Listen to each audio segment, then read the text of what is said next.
முன்னாடி வச்சுட்டு நீங்க எப்படிங்கிறீங்க?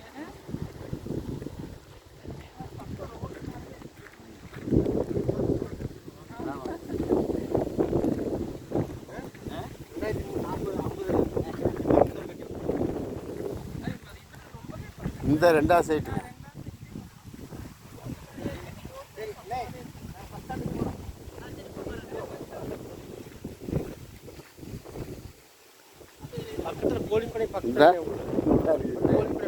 இதானே ஃபர்ஸ்ட் சைட்டு இதானே அந்த வீட்டுக்கு நேரு இதானே ஃபர்ஸ்ட்டு ரெண்டாவது இதானே